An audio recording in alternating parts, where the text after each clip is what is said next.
खैर मकदम है आपका समय न्यूज नेटवर्क में और आप देख रहे हैं 24 घंटे का उर्दू न्यूज चैनल आलमी समय। हालत हाजरा के साथ हाजिर हूं मैं खालिद रजा खान। दिल्ली में असेंबली इंतखाबात अपने पूरे शबाब पर है। बीजेपी ने केजरीवाल पर हमला तेज कर दिया है। पीएम ने रैली में आम आदमी पार्टी के चंदे पर सवाल उठाया, लेकिन आम आदमी पार्टी को 50 लाख रुपए चंदा देने वाली जसकीरत कौर ने अवाम तंजीम की पोल खोल दी है। उधर राहुल गांधी ने इंतखाबी तशहीर के दौरान मोदी पर जमकर हमला बोला है। दिल्ली में बीजेपी आखिर कमजोर क्यों दिख रही है? केजरीवाल के पीछे लोग क्यों दीवाने हैं? क्या राहुल गांधी कांग्रेस की साख बचा पाएंगे? इन्हीं मौजूआत पर बातचीत के लिए हमारे साथ स्टूडियो में मौजूद हैं सीनियर साफी और सियासी तजज़ियाकार जनाब असद रज़ा साहब। आपका आलमी समय स्टूडियो में खैर मक़दम। शुक्रिया। इनके अलावा हमारे साथ फोन लाइन के जरिए गुफ्तगू में शामिल हो रहे हैं आम आदमी पार्टी के लीडर प्रबल प्रताप और हमारे साथ बीजेपी लीडर आतिफ रशीद भी गुफ्तगू में शामिल हो रहे हैं और दरमियान में हमारे साथ चंद कांग्रेस लीडरान भी गुफ्तगू में शामिल हो रहे होंगे। तो आइए शुरू करते हैं अपना खुसूसी प्रोग्राम हालात हाजरा।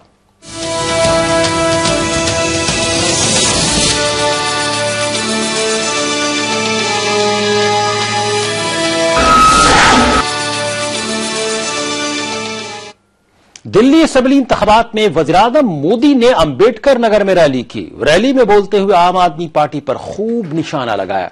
उन्होंने कहा कि ईमानदारी का दावा करने वाले बेनकाब हो गए हैं। पीएम ने झुग्गियों की जगह पक्के मकानात का वादा किया और जगह जगह स्कूल कॉलेज खोलने की बात कही। पीएम ने कहा कि दिल्ली के अवाम ने उन्हें भरपूर प्यार दिया है, क्योंकि आम इंतखाबात में दिल्ली की 7 सीटें बीजेपी के खाते में गई थीं। लेकिन मोदी मीडिया में आ रहे सर्वे पर उन्होंने नाराजगी का इजहार किया।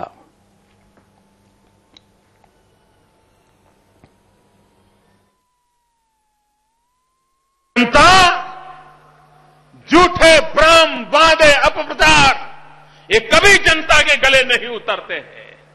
और जो अपने आप को नेक दिल बताते थे, ईमानदार बताते थे, उनका कच्चा चिट्ठा खुल गया भाइयों। किस प्रकार के लोग हैं, बातें कैसी करते और कारनामे कैसे करते हैं।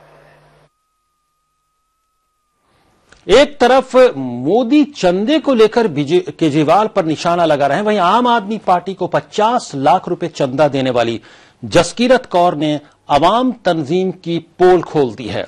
कनाडा की रहने वाली जसकीरत मान ने अवाम एनजीओ को नोटिस भेजा है और गोपाल गोयल को बगैर शर्त माफी मांगने को कहा है।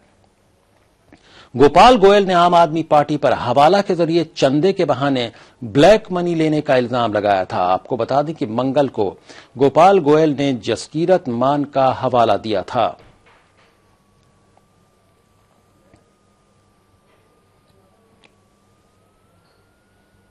पहली बात तो ये ब्लैक मनी का वर्ड भी यूज मत किया जाए, क्योंकि कुछ भी ब्लैक मनी नहीं है।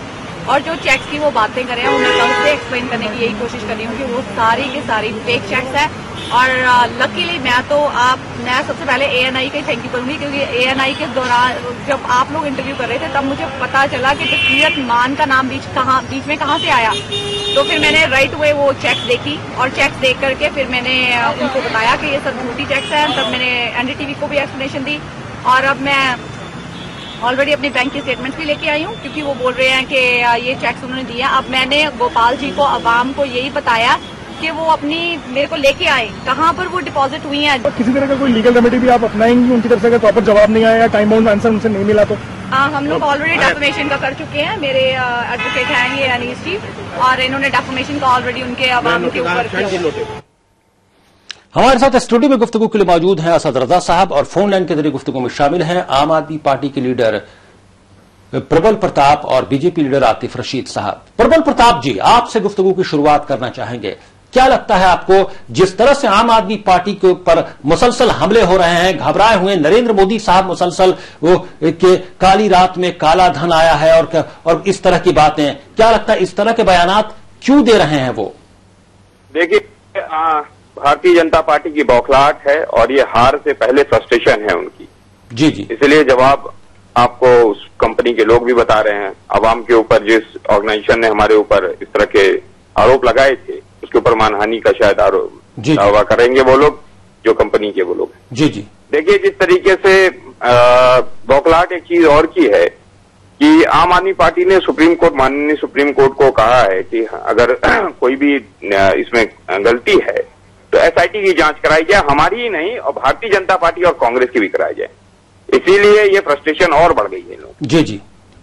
जी, आप फोन लाइन पर बने रहिए। प्रबल प्रताप साहब, हमारे साथ बीजेपी लीडर आतिफ रशीद साहब फोन लाइन के जरिए बातचीत में शामिल होंगे। आतिफ रशीद साहब, आखिर बीजेपी की जानिब से यके बाद दिगरे ऐसे बयानात क्यों आ रहे हैं, यहां तक के वज़ीर-ए-आज़म नरेंद्र मोदी साहब भी डायरेक्ट हमला करते नजर आ रहे हैं अरविंद केजरीवाल पर। क्या वजह है, क्या इस तरह से हमला करने की जरूरत है? क्योंकि ऐसे हमलों से वाकई कहीं ना कहीं से ऐसा लग रहा है कि कुछ घबराहट बीजेपी के अंदर जरूर है। आतिफ रशीद साहब जी, जैसे ही आतिफ रशीद साहब से राब्ता होता है, हमारा राब्ता टूट गया है, हम उनके पास आएंगे। हमारे साथ स्टूडियो में मौजूद हैं सीनियर जर्नलिस्ट और पॉलिटिकल एनालिस्ट असद रजा साहब। असद रजा साहब, आप क्या कहेंगे जिस तरह का कैंपेन हो रहा है और लगातार चाहे वो कांग्रेस हो या बीजेपी हो, आम आदमी पार्टी को अपना निशाना बना रही है और यहां तक कि वज़ीर-ए-आज़म नरेंद्र मोदी भी नाम लेकर निशाना बना रहे हैं अरविंद केजरीवाल को? देखिए, इलेक्शन में एक दूसरे पे इल्जामात लगाना ये एक आम बात है, लेकिन सवाल यह है कि नाजेबा अल्फाज का इस्तेमाल, कल निर्मला सीतारमण उनकी मरकजी वजीर हैं, उन्होंने चोर तक का लफ्ज इस्तेमाल कर लिया। तो ये जो है बिल्कुल मतलब गैर अखलाकी अल्फाज हैं और इनका इस्तेमाल भी नहीं होना चाहिए था। और अब उनको चोर कहकर पुकारना, वज़ीर-ए-आज़म का काले धन काली रात और इस तरह की बातें आखिर क्या जाहिर करती हैं? नहीं, इससे एक ये बात जरूर इसका इजहार होता है इस हकीकत का कि कुछ बौखलाहट तो है जी बरसर इक़्तिदार पार्टी। हमारे साथ आतिफ रशीद साहब बीजेपी लीडर बातचीत में शामिल हो गए हैं। आतिफ रशीद साहब, आखिर नरेंद्र मोदी साहब को वज़ीर-ए-आज़म है, उनको नाम लेकर हमला करने की क्या जरूरत आन पड़ी? क्या ये किसी बौखलाहट को जाहिर कर रहा है? क्योंकि एक के बाद एक कहीं ना कहीं से अनपार्लियामेंट्री लैंग्वेज का भी आपकी पार्टी की जानिब से इस्तेमाल हो रहा है। अरविंद केजरीवाल को चोर कहा जाता है, कभी गोत्र पर सवाल उठाए जाते हैं, कभी किसी और चीज पर। आखिर किस बौखलाहट का कास है ये? भाई, चोर को चोर ही तो कहेंगे और क्या पुलिस अफसर कहेंगे? जी, लेकिन किसी पर अगर कोई जांच की बात हो रही है, उससे जांच से पहले किसी को चोर कैसे कहा जा सकता है? जो इल्जामात साबित हो रहे हैं, जो खुली किताब की तरह दिख रहे हैं, इल्जामात तो साबित जांच के बाद होंगे आतिफ रशीद साहब। तो चलिए मुलजिम मान लेते हैं उनसे। इल्जाम जी, इल्जाम अगर किसी पे होता है तो चोरी के इल्जाम पर चोरी का ही तो इल्जाम होता है ना जी। जिस दिन जुर्म साबित हो जाएगा उस दिन ऐसे खुले थोड़ी घूमेंगे। उस दिन तो जो इनका पसंदीदा इलाका है तिहाड़ जेल, वहीं दिखेंगे ये। जी जी जी, लेकिन यह किस तरह की जुबान का इस्तेमाल किया जा रहा है? क्या किसी ऐसा मान लिया है आप लोगों ने कि कहीं ना कहीं से जो तमाम सर्वे भी यही बता रहे हैं कि बीजेपी पिछड़ती जा रही है हर गुजरते दिन के साथ? देखिए साहब, सर्वे ने तो कभी आज तक बीजेपी को आगे होता हुआ दिखाया ही नहीं। क्या किसी सर्वे ने कभी दिखाया था कि यूपी में बीजेपी की 73 सीटें आएंगी? क्या किसी सर्वे ने दिखाया था दिल्ली में 7 लोकसभा की सीट बीजेपी जीतेगी? क्या किसी सर्वे ने दिखाया था दिल्ली में 5 सीटों पर कांग्रेस की जमानत जब्त होगी? क्या किसी सर्वे ने दिखाया था कि देश में बीजेपी अपने दम पर पूर्ण बहुमत लाएगी? जी नहीं, ये सब सर्वे की बात, ये सब तमाम सर्वेज में मौजूद थे लोकसभा इलेक्शन से पहले कि बीजेपी तमाम जगह बड़ी पार्टी बनकर उभर रही है और हुकूमत भी बीजेपी की बनने वाली है। ये सर्वे से जाहिर हो रहा था तब। देखिए, सर्वे हमेशा बीजेपी को पछाड़ते हैं, लेकिन जनता हमेशा बीजेपी के साथ खड़ी रहती है। क्या किसी सर्वे ने हरियाणा में बीजेपी की सरकार दिखाई थी? चलिए, आपके पास आते हैं आतिफ रशीद साहब, आप बने रहे। हमारे साथ आम आदमी पार्टी के लीडर प्रबल प्रताप साहब बातचीत में शामिल है। प्रबल प्रताप साहब, आप कैसे लेते हैं जिस तरह से मुसलसल इल्जामात लग रहे हैं और वो यहां तक के चोर जैसे अल्फाज इस्तेमाल किए जा रहे हैं और सर्वे को अब नहीं मान रही है बीजेपी? उनका कहना है कि पास्ट में भी बीजेपी को हमेशा सर्वे में पीछे दिखाया गया है, जबकि ऐसा है नहीं। मीडिया के तमाम सर्वे में लोकसभा इलेक्शन में भी बीजेपी को आगे दिखाया जा रहा था और वो हुआ भी। इस सर्वे को वो मानने के लिए तैयार नहीं है। जी, देखिए जनाब, ऐसा है कि ये भारतीय जनता पार्टी कहां से जन्म ली। ये 1925 से एक संगठन बना था, आरएसएस, राष्ट्रीय स्वयंसेवक संघ, जिसने 1947 में हमारे राष्ट्रीय तिरंगे को नहीं माना, फिर 1950 के बाद जो बने हुए हमारे 1950 में बने संविधान का कभी सम्मान नहीं किया, बाबा साहब भीमराव अम्बेडकर का भी सम्मान नहीं किया इन्होंने। इनका संविधान में कभी संवैधानिक पदों का संविधान में इनका कभी भी विश्वास लोग हैं और एंटी नेशनलिस्ट लोग हैं। आपसे नहीं, Bharatiya Janata party is a true nationalist party. गैर संवैधानिक लैंग्वेजेस ये यूज करते हैं, ये तमाम ऐसे कार्य करते हैं जो मानो मतलब भारतीय। और आतिफ रशीद साहब आप एंटी नेशनल कैसे बोल रहे हैं इन्हें, क्योंकि तमाम इंडिया के जो एक जमहूरी मुल्क में जो उसका निजाम होता है, उसका सिस्टम होता है, उसके तहत वो इलेक्शन प्रोसेस में हिस्सा ले रहे हैं, उन्हें आप एंटी नेशनल कैसे कह रहे हैं? जो संवैधानिक चीजें हैं ना, जो संविधान है, संविधान का ये लोग क्या आरएसएस ने संविधान आप तो जानते नहीं हैं, आप संविधान की बात कर रहे हैं। संविधान की धज्जी उड़ाने का सबसे ज्यादा काम आम आदमी पार्टी कर रही है। लगातार आप पिछले जब से ये पार्टी बनी है लगातार कुछ न कुछ ऐसी एक्टिविटी, कभी कश्मीर के बारे में आपका बयान गलत आता है, बैन लगाती बीजेपी बैन लगाती है ऐसे लोगों पे, और इस तरह के संवैधानिक ढांचों पर हमला कर रहे हैं, लोकतंत्र पर हमला है। इस तरीके से प्रधानमंत्री ने हमला किया है, एक पूर्व मुख्यमंत्री को बुलाया नहीं 26 जनवरी को। आप आज से 1 साल पहले जब आपको बुलाया जाता है तो आप कहते हैं कि वीआईपीओ का मनोरंजन है। आप एक जबान पर तो टिकिए, कभी आप कहते हैं कि ये 26 जनवरी केवल वीआईपीओ का मनोरंजन है और आज आपको बुलाया नहीं गया, तो आप इसका रोना रो रहे हैं कि साहब हमें बुलाया नहीं गया। 2019 में क्या होगा जी सोचिए, उस समय अगर इस तरह की परिस्थिति हुई तब ये क्या करेंगे? आप चिंता न करें, ऐसी कोई परिस्थिति नहीं आ रही है। तमाम पार्टियों के नेताओं के ऊपर क्या क्या होगा। देखिए, इस समय राष्ट्र को बचाने का कार्य करना होगा, संविधान को बचाना होगा। जी संविधान को बचाने, लोकतंत्र को बचाने की लड़ाई चल रही है इस समय। आप चिंता न करें, लोकतंत्र और संविधान सुरक्षित हाथों में है देश के समर्थकों और गांधी के समर्थकों के बीच में। गोडसे के मानने वालों को हराना है इस बार। ये दिल्ली का चुनाव गोडसे के समर्थकों को हराएगी और गांधी के समर्थकों का उदय होगा इस बार। जी, गांधी के समर्थकों का उदय होगा। तमाम लोग अब गांधी पे दावे करते हैं, कांग्रेस का दावा रहा है, आम आदमी पार्टी और यहां तक के बीजेपी का भी दावा महात्मा गांधी पर है। हालांकि बीजेपी के यानी संघ परिवार के ही कुछ लोग महात्मा गांधी के कातिल नाथूराम गोडसे की हिमायत में खड़े हैं, उनका मुजस्समा लगवा रहे हैं, लेकिन कहीं ना कहीं से बीजेपी की जानिब से खामोशी जरूर है। क्या बोलेंगे आतिफ रशीद साहब? उन्होंने चूंकि ऐसी बात छेड़ दी है इसलिए ये सवाल करना पड़ रहा है। देखिए, ये गांधी जी के अनुयायी नहीं है, ये तो दुबई के अनुयायी हैं। दुबई के पता नहीं कौन से सिस्टम से ये लोग चलने वाले लोग हैं, राष्ट्र विरोधी मानसिकता के ये लोग हैं, अनार्किस्ट लोग हैं और इन्होंने सिर्फ और सिर्फ विभाजनकारी नीतियों पर ही अमल करना है। इनके हाथ में कभी दिल्ली सुरक्षित नहीं रह सकती और देश इस वक्त सुरक्षित हाथों में है। हेलो जी, आपकी आवाज आ रही है। देश सुरक्षित हाथों में है जी। देश की इनसे कहें चिंता ना करें। अपनी पार्टी के अंदर जो सो कॉल्ड अपने आप को सेकुलरिस्ट बता रहे हैं और जो मिजाजन कम्युनल है, उन लोगों पर जरा ये पाबंदी लगाएं। जी, लेकिन देश सुरक्षित हाथों में है, इसे दूसरे लोगों का भी देश पर आतिफ रशीद साहब उतना ही हक है। दूसरे लोग भी देश के बारे में उतना ही चिंतित, उतना ही फिक्रमंद रहने का हक है और उन्हें रहना भी चाहिए। ये क्या आप ऐसा जवाब ऐसी बात क्यों कर रहे हैं कि देश सिर्फ बीजेपी के हाथ में ही सुरक्षित है और बीजेपी को ही सिर्फ फिक्र है देश की? क्या कि देश असुरक्षित हाथों में? आप ये कहना चाह रहे हैं इस चैनल से? नहीं, बिल्कुल ये बात नहीं हो रही है। बाकी लोगों का भी उतना ही हक है मुल्क पर, उनके हाथ में भी, उनके पास भी उतना ही सेफ रहेगा। हम कब कह रहे हैं? जी, हम भी यही बात कह रहे हैं कि देश सुरक्षित हाथों में है जी, और देश सबका है, किसी एक व्यक्तिगत आदमी का नहीं है जी। हमारी पार्टी लगातार इस बात को अपनी बातों से इंप्लीमेंट कर रही है। जी हाँ, आप फोन लाइन पर बने रहे। हम स्टूडियो में मौजूद है सीनियर जर्नलिस्ट असद रजा साहब। आपने दोनों लीडरान की बातचीत सुनी, आम आदमी पार्टी और बीजेपी के लीडर की। आप एक जर्नलिस्ट के तौर पर और दिल्ली के वोटर के तौर पर कैसे देख रहे हैं?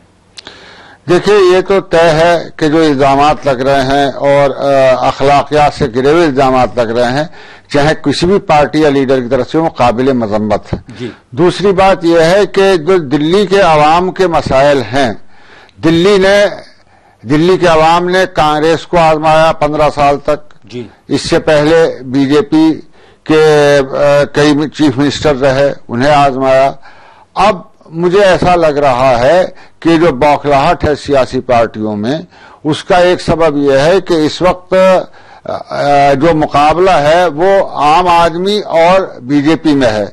अब जहां तक सर्वे का मामला उठाया है, तो सर्वे ने तो पहले भी, जैसा आपने कहा, इससे पहले भी ये कहा था कि लोकसभा इलेक्शन में कि बीजेपी आ रही है, बीजेपी सबसे बड़ी पार्टी बनेगी, और वो सही बात साबित हुई। लेकिन उस वक्त तो बीजेपी ने इसे एक्सेप्ट कर लिया था कि ये सही सर्वे हैं। अब जबकि सर्वे आ रहे हैं कि आप आगे बढ़ रही है, तो जाहिर सी बात है, फितरी बात है कि वो इस सर्वे को नहीं मानेंगे और सर्वे को बुरा भला कहेंगे।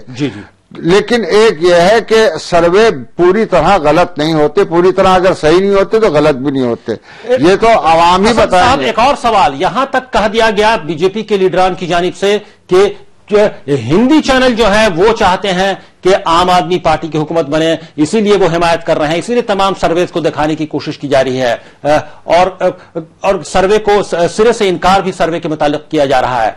क्या ये बात जायज लगती है कि हिंदी चैनल चाहते हैं कि आम आदमी पार्टी की सरकार बने, इसीलिए उनकी हिमायत हो रही है? देखिए, सच बात तो यह है कि माजी में जब लोकसभा का इलेक्शन हुआ तो हिंदी के जितने भी चैनल थे उन्होंने ये दिखाया था कि बीजेपी आगे है और मोदी जी को वोट ज्यादा तादाद में मिल रहे हैं, और वो बात सही साबित हुई। मोदी जी को और बीजेपी को अक्सरियत हासिल हुई लोकसभा में, तो ये सर्वे ने बताया था। सर्वे तो वही कहेगा जो सर्वे वाले आम से बात करते हैं। ये सही है कि कहीं कहीं सर्वे जो है वो पूरी तरह सही नहीं उतरते, लेकिन इनसे सर्वे से एक रुझान का जरूर पता चलता है।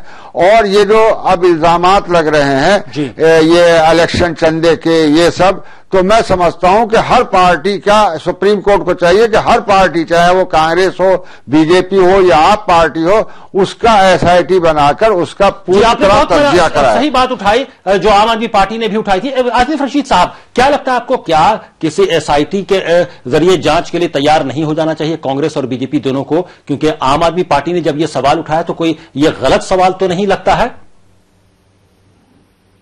आतिफ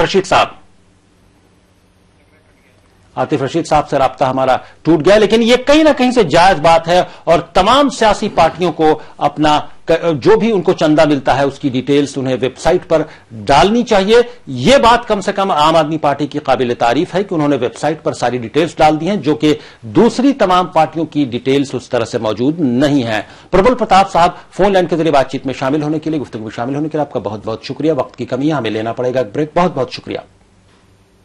असद रजा साहब स्टूडियो में बातचीत के लिए मौजूद हैं। ब्रेक के बाद आएंगे तो हम बात करेंगे कि कांग्रेस में जान फूंकने के लिए और कांग्रेस की सीट या टैली बढ़ाने के लिए कि राहुल गांधी खुद मैदान में उतरे और उन्होंने दिल्ली में रैली की, रोड शो किया, तकरीर की अपनी, और लोगों को कांग्रेस को वोट देने के लिए कहा, अपील की।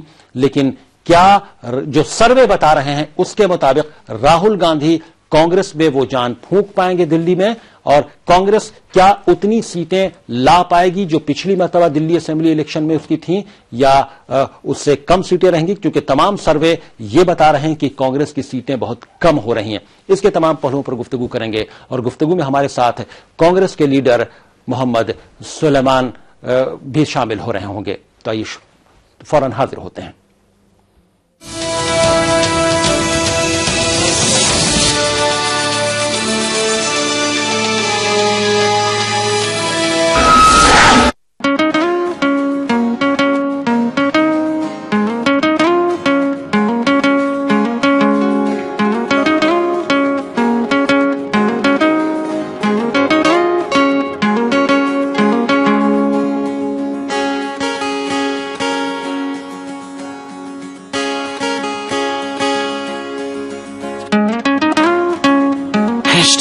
Vision Delhi 2015, an Aam Aadmi Party initiative. King Ayurvedic तेल जो बना है 16 खास आयुर्वेदिक तत्वों से, रखे मेरे बालों का ख्याल और बाल रहे लंबे, काले और घने। Kesh King, the king of hair oil.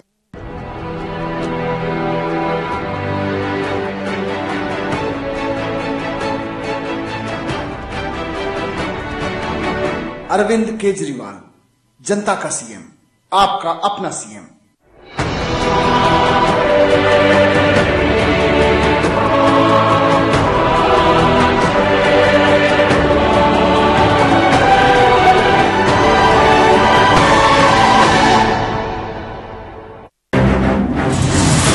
बदलते हुए आलमी मंजरनामे और मुस्लिम दुनिया का मुकम्मल जायजा, मुल्क के सियासी उथल पुथल का गैर जानिबदाराना तज्जिया, रियासतों की सियासी व समाजी सरगर्मियों पर बहस, अदब का निगार खाना, मजहब और माहौलियात पर मालूमाती मज़ामीन, हर हफ्ते नए मौज़ूआत और नए रंग के साथ मुस्बत और तामीरी सहाफत का अलंबरदार उर्दू हफ्तरोजा आलमी सहारा, यानी समाज और सियासत का जामे Jahanuma.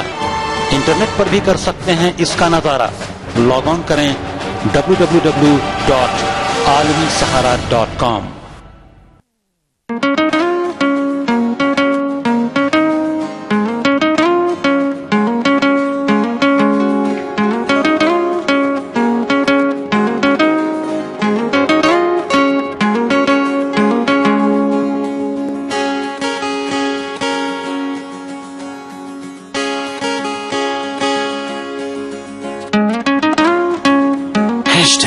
Vision Delhi 2015, an Aam Aadmi Party initiative.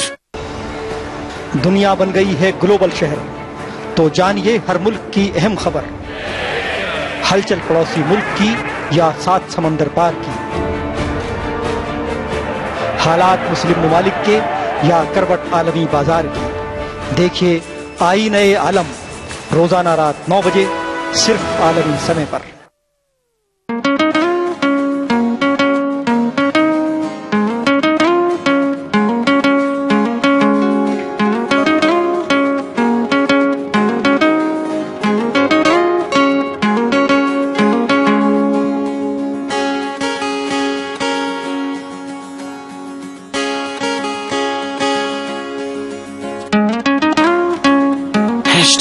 Vision Delhi 2015, an Aam Aadmi Party initiative. Hindustan की शान, उर्दू का तर्ज बयान, समाज का आईना, हालात का तर्जुमान, आपके मसाइल, आपकी ज़बान, खबरों की समझ, इंसाफ का कारवां, आलमी समय, सच की पहचान।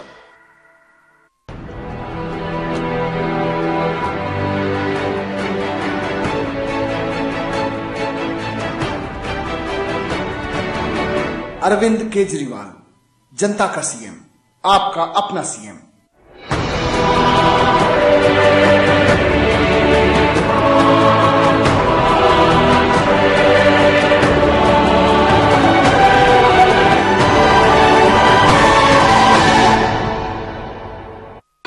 हटो, खाना बनाने दो, जाओ।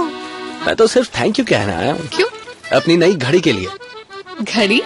आपने दाल चावल को पकाने से पहले भिगोया। हाँ।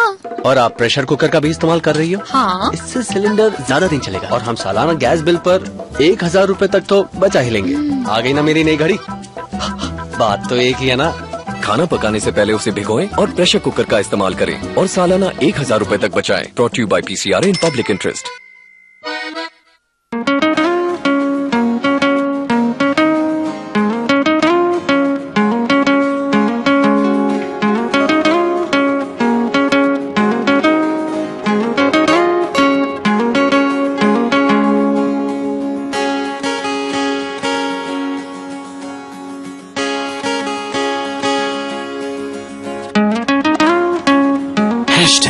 Vision Delhi 2015, an Aam Aadmi Party initiative.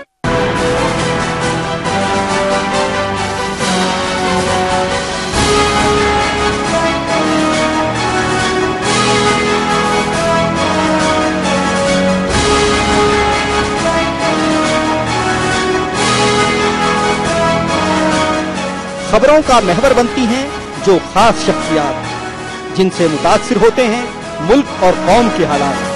ऐसे रहनुमाओं की दो टूक बात सैयद फैसल अली के साथ। देखिए तकरार इतवार की रात 8:30 बजे और पीर की दोपहर 2:30 बजे सिर्फ आलमी समय पर।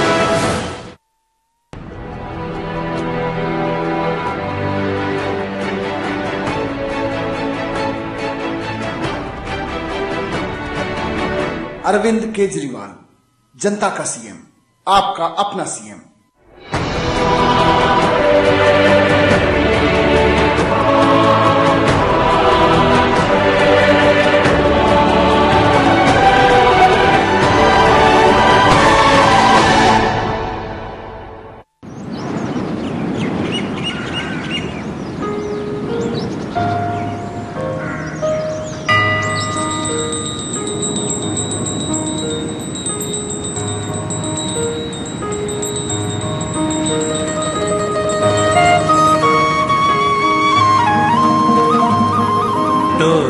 गया मुंशी अल्लाह पै गया बिछोड़ा, हो लगी कैंची गमांदी, हो लगी कैंची गमांदी।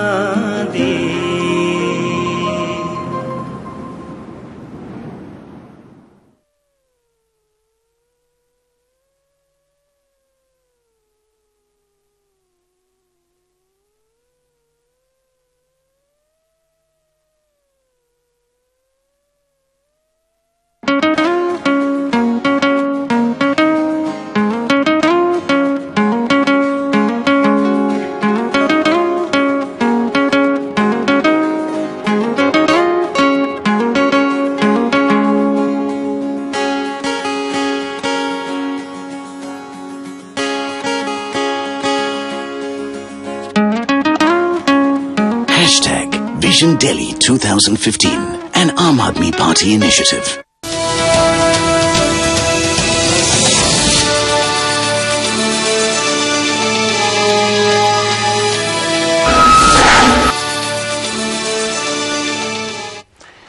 ब्रेक के बाद आलमी समय में आपका फिर खैर मकदम है। आप देख रहे हैं हमारा खुसूसी प्रोग्राम हालात हाजरा। स्टूडियो में गुफ्तगू के लिए मौजूद हैं सीनियर सहाफी और सियासी तजज़ियाकार असद रज़ा साहब, और इस सेगमेंट में फोन लाइन के जरिए गुफ्तगू में शामिल हो रहे हैं कांग्रेस लीडर मोहम्मद सुलेमान खान।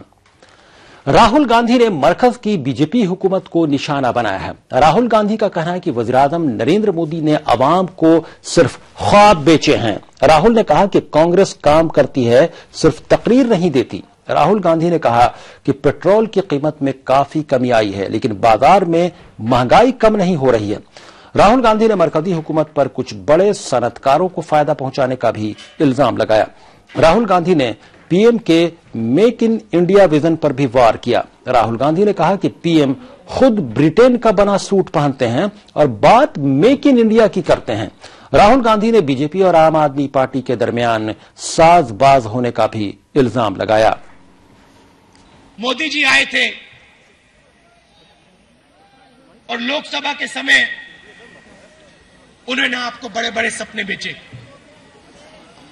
और मैंने ऐसे स्टेज से भाषण दिए और मैंने आपसे कहा था, देखो एक आदमी अकेला हिंदुस्तान को बदल नहीं सकता है। हिंदुस्तान को हिंदुस्तान की जनता बदलती है। अगर हिंदुस्तान को किसी चीज की जरूरत है तो जनता को शक्ति देने की जरूरत है। दोनों मेहमान हमारे साथ बातचीत में शामिल हो गए हैं। हमारे साथ कांग्रेस लीडर मोहम्मद सुलेमान खान भी गुफ्तगू में शामिल हो गए हैं। मोहम्मद सुलेमान खान साहब, क्या लगता है आपको, जो मैं सर्वे के हिसाब से भी आपसे बात करने की कोशिश कर रहा हूं कि जो सर्वे अब तक के तमाम न्यूज ऑर्गेनाइजेशंस के तमाम जो सर्वे एजेंसीज हैं उनके बता रहे हैं कि मुकाबला दिल्ली में आम आदमी पार्टी और बीजेपी के दरमियान है, और कांग्रेस को वो दिखा रहे हैं ज्यादातर सर्वेज के वो पिछली जो टैली रही 8 की उसको भी शायद नहीं छू पा रहे हैं। क्या वाकई राहुल गांधी मैदान में उतरकर, हालांकि वो काफी देर से मैदान में उतरे, क्या वो कांग्रेस में जान फूंक पाएंगे, टैली बढ़ा पाएंगे?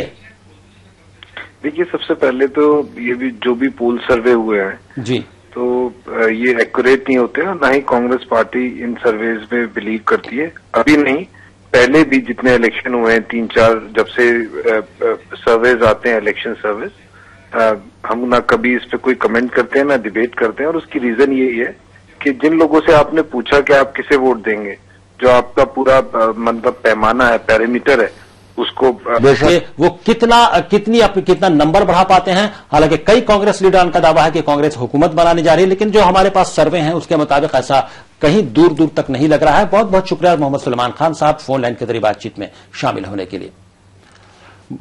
असद रजा साहब, आपका भी स्टूडियो में तशरीफ लाने के लिए और हालात हादरा में शामिल होने के लिए बहुत बहुत शुक्रिया। आपका भी खालिद साहब शुक्रिया। हालात हादरा में अभी बस इतना ही। आप आलमी समय को इंटरनेट पर भी देख सकते हैं, लॉग ऑन करें।